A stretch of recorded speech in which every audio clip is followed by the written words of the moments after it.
What on earth are you babbling on about?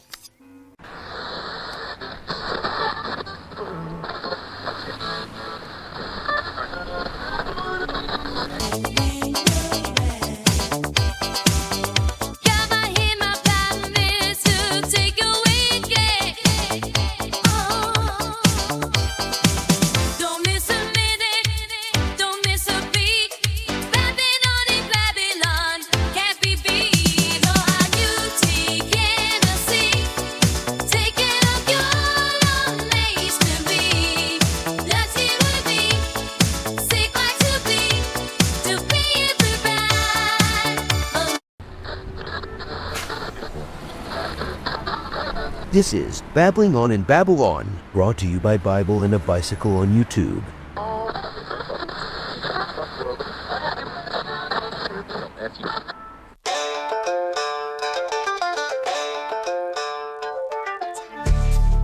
Greetings and shalom, everyone. Welcome back, my fellow believers and non-believers alike, to another episode of Babbling On It Babylon. I'm your host, Will, and I'm an aspired follower of Yeshua HaMashiach. You might know him as Jesus Christ. You know, I've been thinking about how wild it is that we're living in an age where machines can think. Or at least they act like they can. We ask them questions, they answer. They paint pictures, write songs, even hold conversations. It's like something straight out of a sci-fi movie, right? But here's the thing. This all started way before smartphones, before the internet, even before color TV. It started with a few brilliant dreamers sitting around at Dartmouth College back in the summer of 1956. Yeah, that's where artificial intelligence was born. Now, this wasn't some government project in a hidden bunker. It was actually a summer workshop, the Dartmouth Summer Research Project on Artificial Intelligence. It sounds fancy, but basically, it was a group of scientists saying, let's see if we can figure out how to make a machine that thinks like a human. The idea came from a guy named John McCarthy, a math professor at Dartmouth. He's often called the father of AI. And his big ideal was this. Every aspect of learning or any other feature of intelligence can, in principle, be so precisely described that a machine can be made to simulate it. In other words, he believed that if we could understand how the human mind works, good luck on that one, we could build a machine that does the same thing. Now, pause on that for a second. That's a bold claim. It's basically saying human intelligence can be reverse engineered, that we can recreate something in our own image. Heck, we don't even know what consciousness is. Sounds pretty arrogant. Reminds me a little of something from Genesis, doesn't it? Then they said, come, let us build ourselves a city with a tower that reaches to the heavens, so that we may make a name for ourselves. That's in Genesis 11, verse 4. It's that same spark, that human drive to build, to create, to push boundaries, that's been with us since the Tower of Babel. Now, don't get me wrong. I'm not saying AI is some kind of digital Babylon. I mean, we're already living in that. But it does show what happens when humanity starts playing with the same creative fire that God placed in us. That desire to imitate our Creator, to breathe life into our own creations. That's powerful stuff. So back to 1956. McCarthy didn't work alone. He teamed up with Marvin Minsky, Claude Shannon and Nathaniel Rochester, basically the Avengers of early computer science. Shannon, by the way, was the guy who came up with the information theory, the reason we even have digital communication today. Minsky was building a primitive versions of what we now call neural networks, trying to mimic the brain. And Rochester, he designed IBM's first commercial scientific computer. Yeah, I'd say that qualifies as a superhero team. Their plan was to gather about 10 people for 2 months that summer to figure out what makes intelligence tick. How do we think? How do we learn? And can a machine do it too? They had a list of questions that sound eerily familiar now. Stuff like, how can a computer use language? How can it form concepts or abstractions? Can it improve itself over time? Yeah, sound familiar? That's machine learning and natural language processing, decades before Siri, ChatGPT, or self-driving cars. Now here's where the story takes a funny turn. McCarthy thought this workshop would be like one big mind meld. All these geniuses brainstorming together, sharing ideas. But it didn't exactly work out that way. People showed up for a few days here and there. Some only stayed a week. Others did their own thing. McCarthy later said he was kind of disappointed. There wasn't much collaboration. But even with all that chaos, something amazing still came out of it. Because that summer, McCarthy coined a brand new term, artificial intelligence. That one phrase, 2 words, changed the course of history. Now, the folks who attended that workshop, they went on to become legends. Herbert Simon and Alan Newell created the Logic Theorist, a program that could actually prove mathematical theorems. And sometimes, it even found better proofs than humans. That's right, the first time a computer outthought its creators. Arthur Samuel came up with the checkers program that taught itself how to play better. That's where the phrase machine learning was born. And then there was Oliver Selfridge. They called him the father of machine perception because he taught computers to recognize patterns, paving the way for things like facial recognition. So even though that summer didn't go as planned, it set off a chain reaction that eventually led to everything we now call AI. And when you think about it, we're still asking the same questions those scientists asked 70 years ago. Can machines think? But maybe the bigger question is, should they? Because as smart as AI gets, it still doesn't have what we have. The breath of life. That spark that comes straight from God. Then the Lord God formed man from the dust of the ground and breathed into his nostrils the breath of life, and man became a living being. Genesis 2, verse 7. See, machines can simulate thought. They can process data, generate words, even sound human. But they don't have a spirit. They don't feel love, compassion, or conviction. They don't pray. They don't dream. That's what separates intelligence from life. Now, I'm not saying AI is evil or anything like that. Like most things, it's a tool, one that reflects the heart of whoever's creating it and whoever's using it. But just like in the days of Babel, when humans tried to build a tower to heaven, we've got to watch our motives. Are we creating because we want to understand God's creation better? Or are we creating because we want to be God? That's the heart of the matter. McCarthy and his team were chasing knowledge, not power. But the further we go down this AI road, the more we need wisdom, not just data. Proverbs 9 verse 10 says, "The fear of the Lord is the beginning of wisdom, and the knowledge of the Holy One is understanding."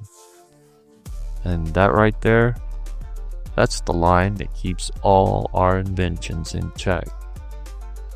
It's not about fearing technology. It's about remembering who gave us the ability to create it in the first place.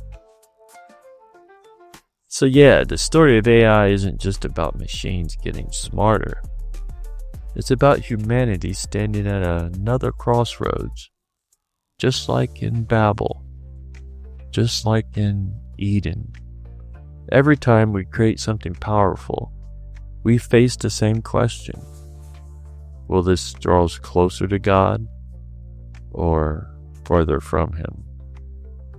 It's fascinating to look back and realize the seeds of today's artificial intelligence were planted nearly 70 years ago by a few dreamers who believed they could teach a machine to think. And maybe that's part of what makes us human. We keep reaching for the stars, trying to understand the mysteries of creation. We just have to remember who made the stars in the first place. Alrighty, we're gonna shift gears, a hard shift, and veer over into a less traveled path. Next, we're gonna be talking about the strange world of Fritz Springmeier. Yeah, that guy. If you don't know who he is, stick around. This one's a real cranium scratcher.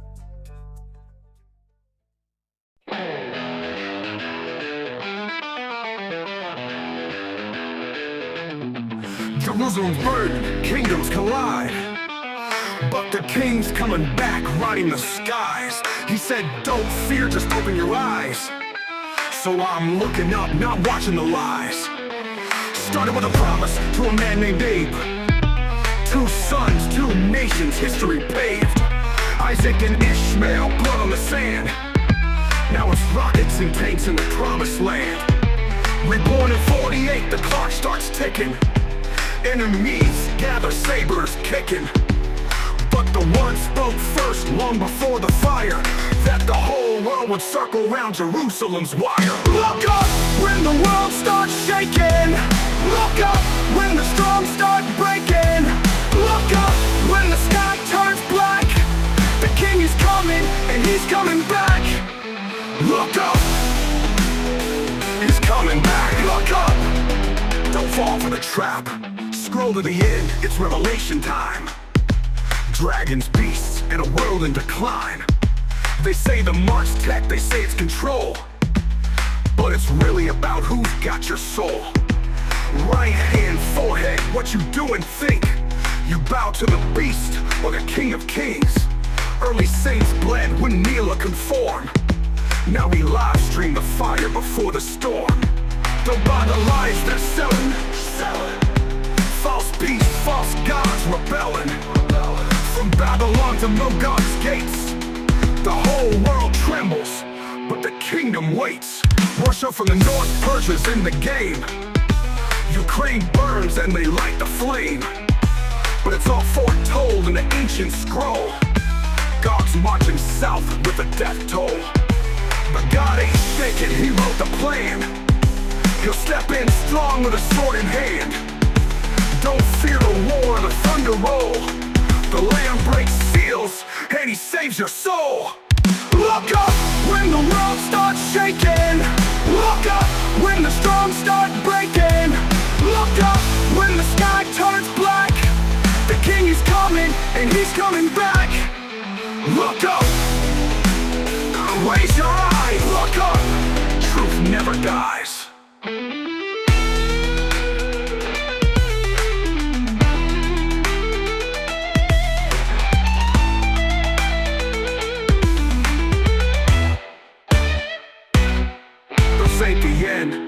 start of the rain. Justice flows down like holy rain. From Jerusalem, he sets things right.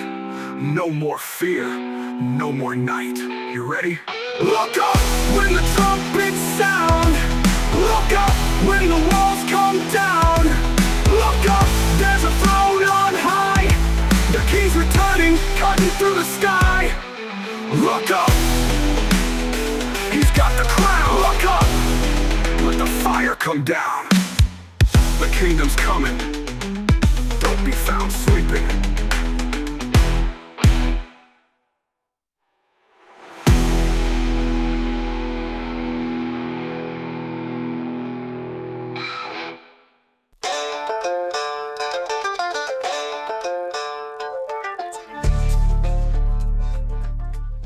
Welcome back, welcome back, welcome back. Always makes me think of that old sitcom for you older folks out there. You might remember. Welcome back, Koala. Welcome back, welcome back, welcome back. You know, that kind of vibe. Anyway, enough of my rant and let's get back to babbling. Now you might want to take your helmets and switch them out for a little tin foil. I guess these days it would be aluminum foil. Because we're going to talk about one of those names that floats around the edges of the internet. The kind of guy who shows up whenever somebody starts talking about the Illuminati bloodlines, secret societies, and government mind control. I'm talking about Fritz Springmeier. Now, depending on who you ask, Fritz was either this brave truth-teller trying to pull back the curtain on the world's biggest secrets, or he was just another guy who connected a few too many dots and wound up tangled in his own web. Either way, his story's wild. And honestly, it's shaped a ton of modern conspiracy culture. Even if most folks don't realize they're quoting him. Who was Fritz, really? So here's the funny part. Fritz wasn't even born Fritz. Can you believe that? He actually chose that name. His real name was Victor Skoff. And honestly, if my last name was Skoff, I might have changed it too. But I still don't understand that Fritz. Regardless, he became Fritz Springmeier in the 1980s. I guess it sounds more mysterious, right? He studied English, claimed he went to West Point, spoiler alert, he didn't, and eventually got into writing. Not your typical writing, though. No romance novels or self-help guides here.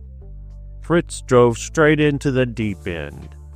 Illuminati families, satanic rituals, and government mind control. Basically, he's the guy who handed the internet half of its favorite late-night rabbit holes. His most famous book was Bloodlines of the Illuminati, and you can find a lecture featuring Fritz talking about this here bloodlines. For those of you on YouTube, I'll put a link right there. If you haven't seen it, just imagine a gigantic family tree. Except instead of your cousins and aunts, it's full of Rockefellers, Rothschilds, and DuPonts. According to Fritz, all these families were secretly tied together in a global web of power, running the world from behind the scenes. It sounds like a Dan Brown novel that forgot to take a nap. Now, the way Fritz proved these connections was, let's just say, generous. If somebody had the last name Collins, boom, Illuminati. A famous criminal named Bundy must be part of the Illuminati Bundys. By that logic, good old neighbor Dave Ford should be collecting dividends from the car company. But here's why people loved it. It was simple, it was dramatic, and it made you feel like you stumbled onto the hidden wiring of world history. There's a certain thrill in thinking that you've cracked a secret code, even if that code looks suspiciously like a game of connect the dots after midnight. Now here's where things get a little extra weird. We're going to go down the old yellow brick road. Fritz and his co-writer, Cisco Wheeler, came up with this whole theory about the Wizard of Oz. They claimed it was part of something called Project Monarch, supposedly a secret CIA offshoot of MK that used trauma-based mind control. According to them, the symbols in the movie, the yellow brick road, the poppy fields, even Dorothy herself, were psychological triggers used to manipulate people. Yeah, that's right, according to Fritz, there's no place like home wasn't just a catchphrase. It was programming. Now, me personally, I always thought the creepiest part of that movie was the flying monkeys, not some secret code in ruby slippers. But this theory caught on in big time. To this day, you'll see folks online claiming certain celebrities are Monarch programmed. It's all a remix of Fritz's work. Here's where the story takes a hard left turn, straight from conspiracy theories into true crime. In 1997, a bank in Oregon got robbed. A bomb went off at a video store as a diversion. A guy with an assault rifle fired shots inside the bank, and about $6,000 was stolen. A few years later, Fritz got tied to the case. He swore up and down he was innocent, said he was working at the print shop that day, and that shady witnesses cut deals to save their own skins. His wife backed him up, saying it was all a setup because he knew too much. But the court didn't buy it.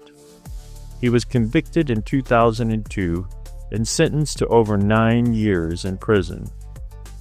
Now, his critics say, come on, the guy was hanging around with sketchy characters, people involved in drugs and explosives.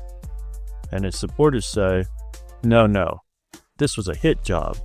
They took him down because he exposed their Illuminati. And you know what? Both sides kinda have a point. It's not impossible for the government to silence voices they don't like. History gives us things like COINTELPRO to prove that.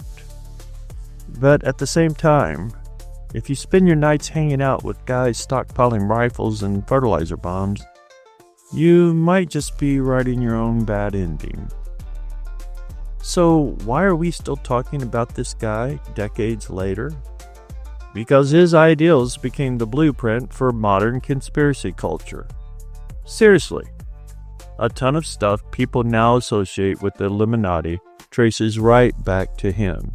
David Icke, who went on to build entire empires of reptilian lore, borrowed heavily from Springmeier's work. His fingerprints are all over pop culture conspiracy talk, from MK Ultra memes to the whole Hollywood puppets thing. Even if people don't know his name, they're repeating his ideals. He's like the sample everyone's been remixing for 30 years. Now, full honesty, the guy was not a reliable narrator. His book is stuffed with assumptions, leaps of logic, and straight-up information. He defended John Todd, a self-proclaimed former witch who was proven to be a fraud and a criminal. And he even made some truly dangerous claims about history, like downplaying the Holocaust as a mind control experiment. That's not just bad history. That's crossing the line. So while his theories make for fascinating stories, and I'm telling you, they're fascinating, they fall apart when you look too close. It's kind of like looking at one of those ancient alien documentaries. Fun to watch, but not exactly peer-reviewed. So what do we do with Fritz? Here's where I land. Fritz Springmeier wasn't a prophet, and he wasn't some freedom fighter who got locked up for truth. He was a flawed guy, maybe even well-intentioned at times. And he might even been on the nose with some of the things he proclaimed. But he fell deep into a world of secrets, symbols, and suspicion. But he did ask some questions worth asking. Do powerful families shape the world behind the scenes? Does the government sometimes hide programs we'd rather not know about? Does media influence the way people think, even subconsciously? The answer to all of those is yes, at least to some degree. History gives us proof. Operation Mockingbird, MK Ultra, and all sorts of experiments that make you raise an eyebrow. So even if Fritz didn't have all his facts straight, he still pointed people towards real shadows. You just have to separate the truth from the tinfoil, or aluminum foil. So let's get a little perspective. I mean, honestly, this whole story reminds me of something Solomon wrote. The simple believe anything, but the prudent give thought to their steps. That's in Proverbs 14, verse 15. And that's solid advice, whether you're reading Bloodlines of the Illuminati or scrolling through your Facebook feed. Curiosity's a gift, but discernment's a guardrail. Fritz may have lit the fire, but it's up to us not to burn the house down with it. So yeah, the guy's life is messy, complicated, and full of contradictions. And that's kind of what makes it interesting. He wasn't just wrong, he was human. And that's the irony of all these exposés about shadowy elites controlling the world. For all our talk about hidden power, the real story always comes back to regular, flawed people chasing meaning, fighting fear, and trying to make sense of a world that doesn't always add up. So maybe the takeaway isn't about the Illuminati at all. Maybe it's about keeping our eyes open without losing our balance, being awake without becoming afraid, or, Lord forbid, woke. Because as the Apostle Paul wrote, test everything and hold fast to what is good. It's in 1 Thessalonians 5, verse 21. And that's how we as believers navigate Babylon. Not by believing every story that comes our way, but by shining a little light, asking honest questions, and keeping our hearts grounded in truth. And that, my friends, is the strange, fascinating, messy world of Fritz Springmeier, the man who turned conspiracy into culture and left behind a legacy that's still echoing through the internet halls of Babylon today. All right, you can pull off that tinfoil hat. You look ridiculous in it anyway. Get that aluminum off your head. Because next, we're going to be talking about a totally different subject. Manifestation versus faith. Now, how does all this tie in together? Stick around, because by the end of tonight's episode, this all makes sense. Hey, real quick. Big thanks to everyone out there listening to Babbling On in Babylon, brought to you by Bible and a Bicycle. It seriously means a lot that you're here. If you're enjoying the podcast, do me a favor. Hit like, subscribe, and maybe share it with a friend who'd get something out of it too. It helps way more than you might think. And if you want to support the show in a bigger way, check out the links in the description. There's merch, memberships, and other ways to help keep this thing rolling. New episodes drop every Sunday night, so thanks for riding with me. Let's keep it going. Hey now, brother, hey, friend, you hear that whisper on the wind.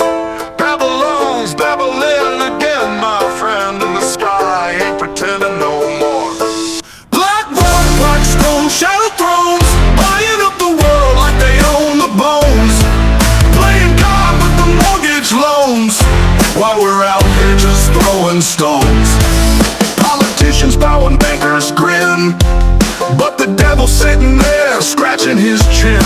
And the deeper you dig through the prophet and sin, you'll find a serpent coiled up, grinning within. Babble and burn, let the truth take flight. There's fire in the stars and blood in the night.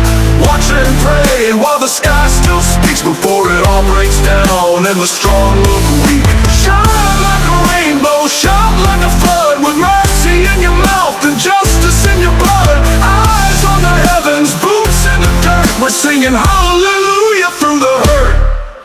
Solar signs and eclipse eyes, prophets in hoodies with apocalyptic vibes. He said it's rare, but it's raining dark, and the moon got a message that'll leave a mark. It's a sign, it's a cycle, it's a wake-up call. It's written in the firmament, warning scrawl. You can Google it or mock it all, but the heavens declare what Babylon stalls. Crystal code in your handheld stone, stolen for comfort in a glass-grown phone. Magic's back with a Wi-Fi tone, casting spells with a dopamine drone. They swore robes, now they ride in code. Same old spirits on a new download. You call it smart, I call it soul. A soul for convenience and a glittering mold.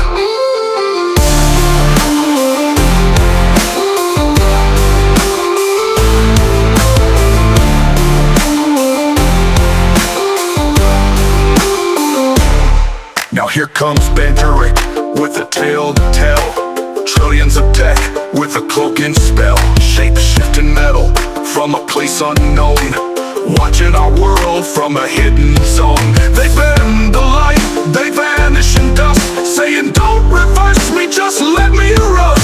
You don't gotta believe it, but consider this: the devil don't mind if you laugh and miss. 10-craft hiding since Roswell's fall, triangle shadows that defy it all.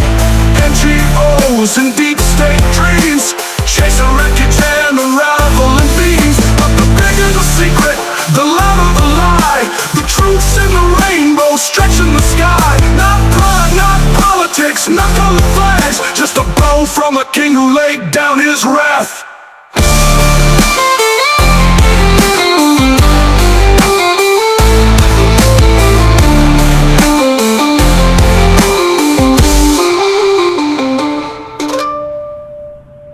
Now here comes Banduric with a tale to tell. Trillions of tech with a cloaking spell. Shape-shifting metal from a place unknown, watching our world from a hidden zone. They bend the light, they vanish in dust, saying don't reverse me, just let me rust. You don't gotta believe it, but consider this: the devil don't mind if you laugh and miss.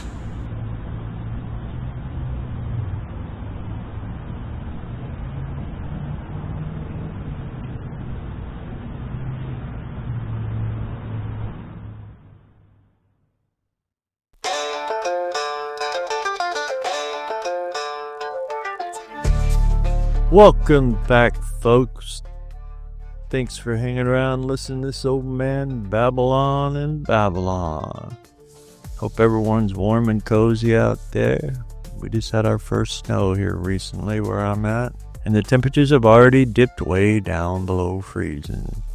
So I'm all snuggled up with the pups and babbling on in Babylon. Alright, so this next topic might step on a few toes, but it's one that's been bouncing around a lot lately. This whole ideal of manifestation versus faith. You've probably heard people talk about manifesting things, manifesting money, love, success, healing, basically speaking something into existence through your thoughts and energy. And if you're like me, you probably wondered, okay, how is that any different from having faith? Because on the surface, they sound pretty similar. Both involve belief, both involve intention, and both seem to deal with shaping your reality in some way. But when you dig deeper, especially when you line it up with Scripture, there's a big difference in the source of that power. So, what is manifestation really? Manifestation is all about focusing your thoughts and desires to bring something into reality. It's tied to what's called the law of attraction. Basically, the ideal that like attracts like. You think positive thoughts and positive things come your way. You visualize what you want, and somehow the universe rearranges itself to deliver it. Now, I'll be honest, there's something appealing about that. Who doesn't want to believe that they can change their circumstances just by thinking the right thoughts? It sounds empowering. And it did way back in the day when it led me to New Age and occult practices. And that's where it gets tricky, because manifestation puts you at the center. It says you are the one with the power to shape reality. The universe responds to your vibration, your energy, your focus. That sounds a lot like the first temptation back in a garden. You can be like God. Faith, on the other hand, looks a lot different. It's not about controlling reality. It's about trusting the one who already does. Faith says, I don't have all the power, but I know the one who does, and I trust his plan, his timing, and his goodness. That's the heartbeat of what Yeshua was always teaching. When people came to him for healing, he didn't say, wow, great visualization technique. He said, your faith has made you well. Let's look at a few of those moments. There's that story in Mark 5, the woman who had been bleeding for 12 years. I'm not even going to throw in some puns and jokes. It's not going to happen. She tried everything, spent all she had, and nothing worked. But she heard about Yeshua, pushed through the crowd, and said to herself, if I can just touch his clothes, I'll be healed. And she was. Yeshua turned to her and said, daughter, your faith has made you well. Then there's blind Bartimaeus, sitting on the roadside shouting, Son of David, have mercy on me. When everyone told him to be quiet, he just yelled louder. Yeshua finally stopped and asked him, what do you want me to do for you? Bartimaeus said, I want to see. And Yeshua said, go your way. Your faith has made you well. And remember the 10 lepers in Luke 17? They cried out for mercy, and as they went, they were healed. But only one came back to thank him. And Yeshua said again, your faith has healed you. You see the pattern? In every one of those stories, faith wasn't about controlling an outcome. It was about believing in God's power and receiving what he freely gives. But there's a key difference. Here's how I like to put it. Manifestation says, I create my own reality. Faith says, I trust the one who created reality. Manifestation tries to pull power from within. Faith draws power from above. Manifestation says, if I focus hard enough, I can make it happen. Faith says, if I believe and align myself with God's will, he can make it happen. It's not about trying to bend the universe to our will. It's about bending our will to God's. Yeshua never told anyone to manifest their healing or their blessing. He told them to believe, to pray, to ask, to trust. That's why in Mark 11, verse 24, he said, whatever you ask for in prayer, believe that you have received it, and it will be yours. But notice the context. That's not about summoning energy from the cosmos. It's about faith-filled prayer rooted in relationship with God. Here's where manifestation and faith do overlap a little bit. Both talk about gratitude. Both talk about visualizing good outcomes instead of obsessing over bad ones. Both say your thoughts matter, and that's true. Proverbs 23 verse 7 says, "As a man thinks in his heart, so is he." But the difference is who you're thinking. A person practicing manifestation might say, "Thank you, universe." A believer says, "Thank you, Father." That distinction might seem small, but it's everything. Gratitude in faith doesn't try to manipulate outcomes. It simply trusts that God is good, and He'll work things out in His timing. Faith is less about creating and more about aligning. When your desires start to line up with God's desires, you don't have to chase blessing. Blessing starts chasing you. Now this is where people get tripped up, because manifestation sounds spiritual. It uses a lot of the same language: faith, energy, intentions, believing, but the center of gravity is different. It's the difference between saying, "I have power," and saying, "I have faith in God's power." When we start thinking our thoughts alone can shape the universe, we're putting ourselves in God's seat, and that's a heavy burden to carry. Because what happens when you do everything right? Visualize, affirm, stay positive, and it still doesn't work. Faith can handle disappointment because faith trusts that there's a purpose in waiting. Manifestation can't, because it's built on control. Now, I don't think it's all black and white by any means. There's a reason the Bible tells us to be intentional with our words and our thoughts. Philippians 4 verse 8 says, "Whatever is true, whatever is noble, whatever is right, whatever is pure, think about such things." That's not just good advice, that's spiritual alignment. When our minds are focused on truth and goodness, it's easier to hear God's voice and walk in His will. So if someone's talking about manifestation as in, "I'm setting my mind on positive things and being grateful," that's fine. That's actually biblical. But when it crosses over into, "I'm going to bend reality with my thoughts," that's where it drifts away from faith and into self-worship. That whole "I'm my own God" kind of attitude. Faith isn't passive. It's active trust. It prays, it hopes, it moves, but it always keeps God in the driver's seat. It's what Hebrews 11:1 calls the assurance of things hoped for, the conviction of things not seen.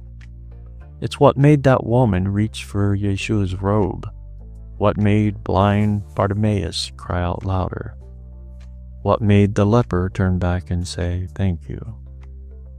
Faith doesn't just believe in the power of belief. It believes in the person behind it.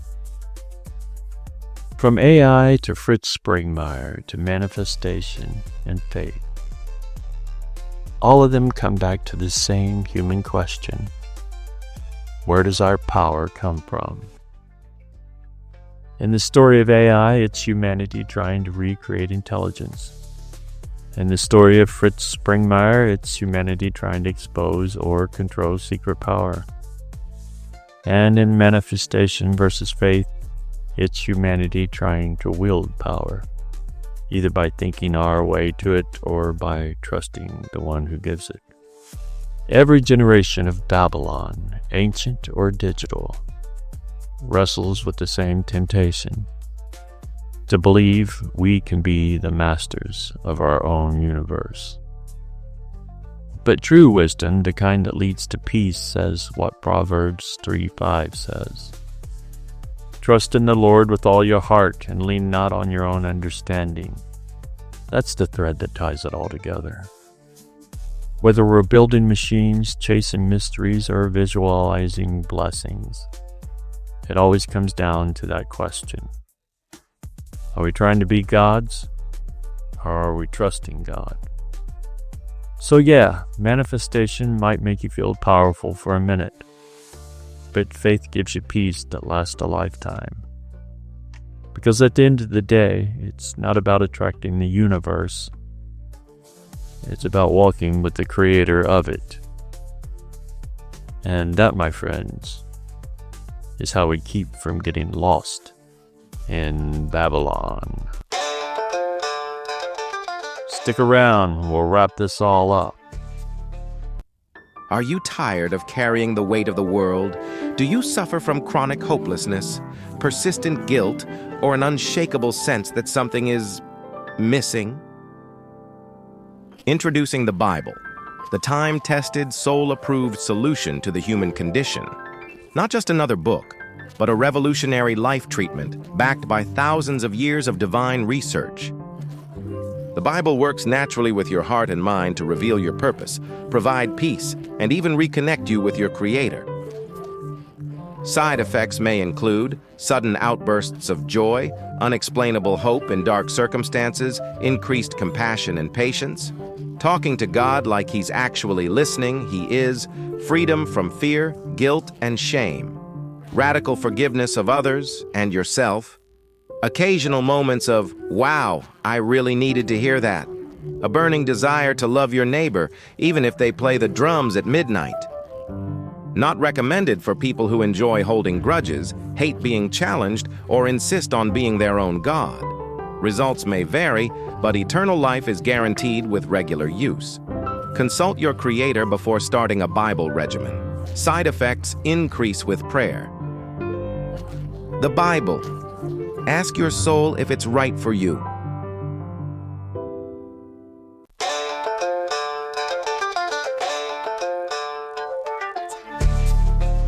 Alrighty, let's bring this ride to an end.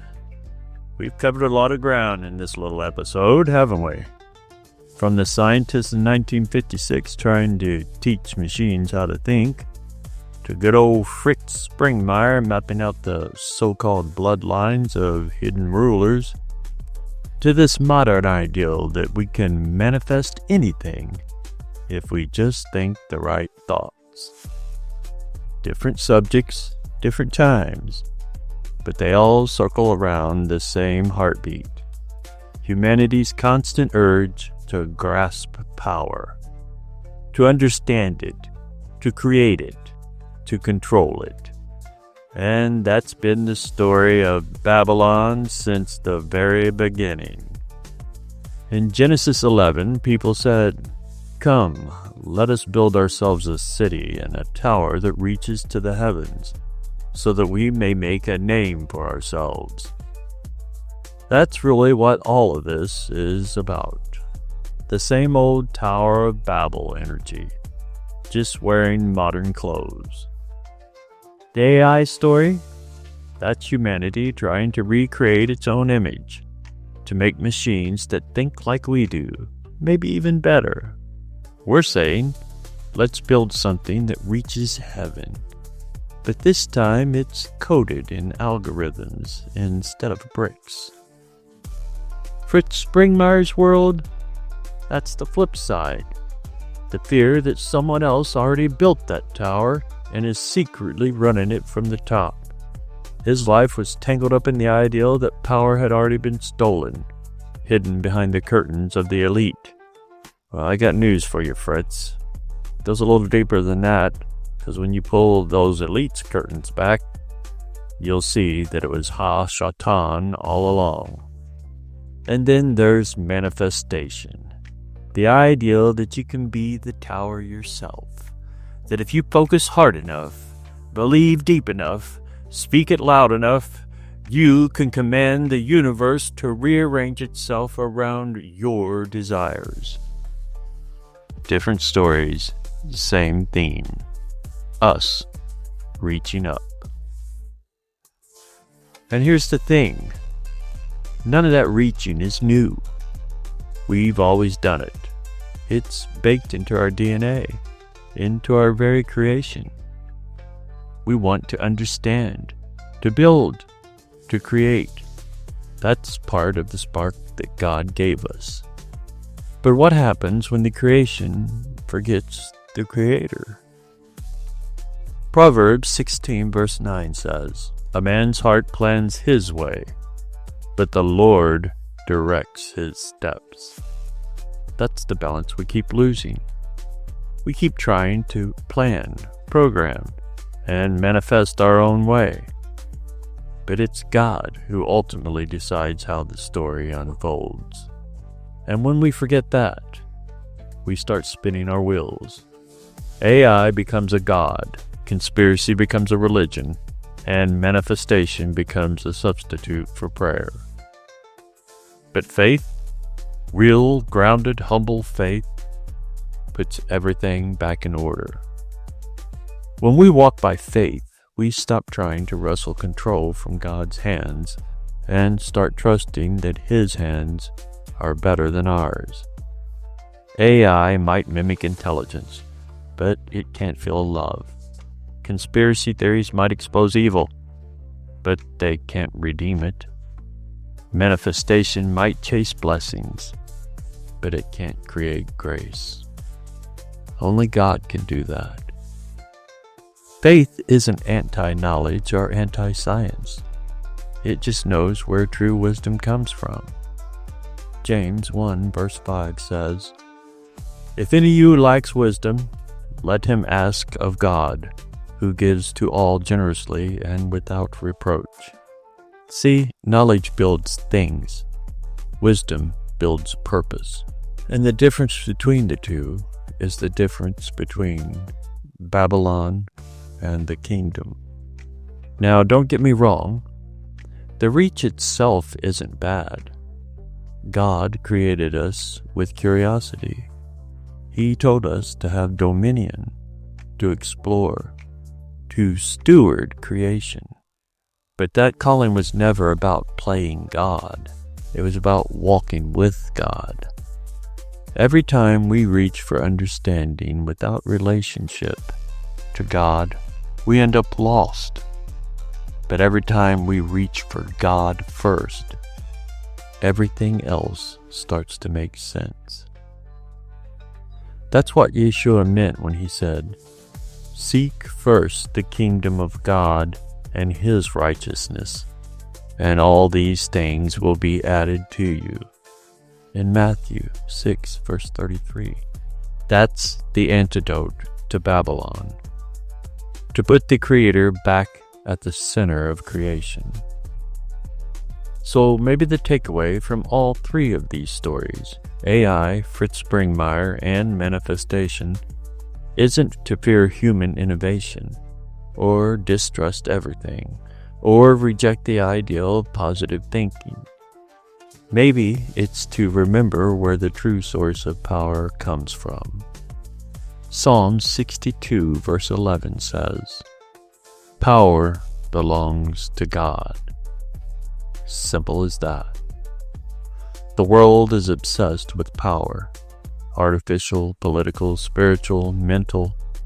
But the truth is, all power has one origin. And the moment we understand that, the moment we stop grasping for it and start receiving it, peace shows up. Because when your heart is aligned with the one who made you, you don't need to build towers, chase secret knowledge, or bend reality to your will. You just need to trust. I think that's the beautiful irony, even here in our modern Babylon, surrounded by noise and confusion and endless information. Faith still works. Faith heals. Faith saves. Faith still connects heaven and earth. Yeshua said, "If you have faith the size of a mustard seed, you can say to this mountain, "Move," and it will move. Matthew 17:20. That's not about manifesting your dream car. It's about trusting that no obstacle is too big for the God who moves mountains. And that's the kind of belief that changes the world. So maybe the real story behind all these conversations isn't about machines getting smarter, or secret elites pulling strings, or humans manifesting their desires. Maybe it's about remembering that every time humanity tries to take the pen out of God's hand, He just smiles and reminds us that He already wrote the ending. And that ending isn't doom or control or chaos. It's redemption. The book of Revelation doesn't end with Babylon rising. It ends with Babylon falling and a new Jerusalem descending. That's where this whole thing is headed, and that's where hope lives. So keep asking questions, keep learning, keep exploring, but through it all, keep your faith anchored. Because as Isaiah 26 verse 3 promises, you will keep in perfect peace those whose minds are steadfast because they trust in you.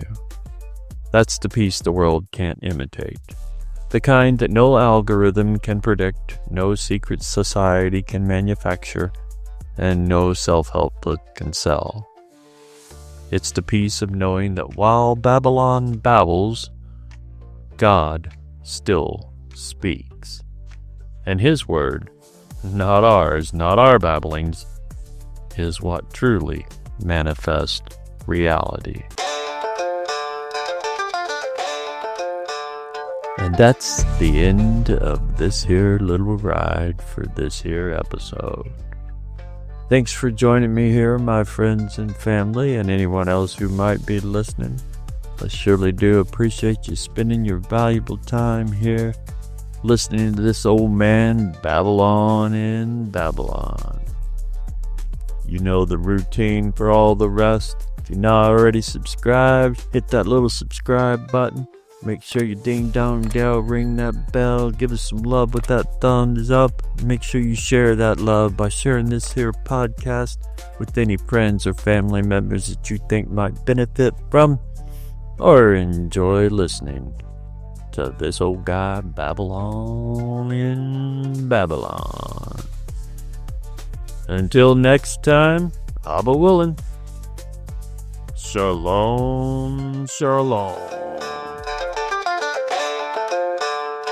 We're tuning in tonight. What the truth and the rumors collide in the light. From prophecy to mystery, we got it going on. Welcome to the sound of Babylon.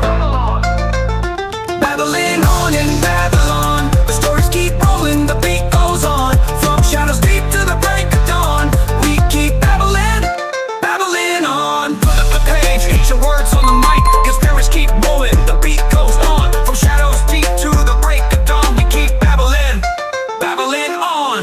Flip the page, ancient words on the mic. Conspiracies, prophecies, ride through the night. From heart to the heavens, the signs in the sky. Asking the questions they don't want you to try. Truth ain't clean, it's a puzzle and a fight. But we crack it wide open when the time is right. Whispers in the dark, voices in the dawn. Welcome to the chaos.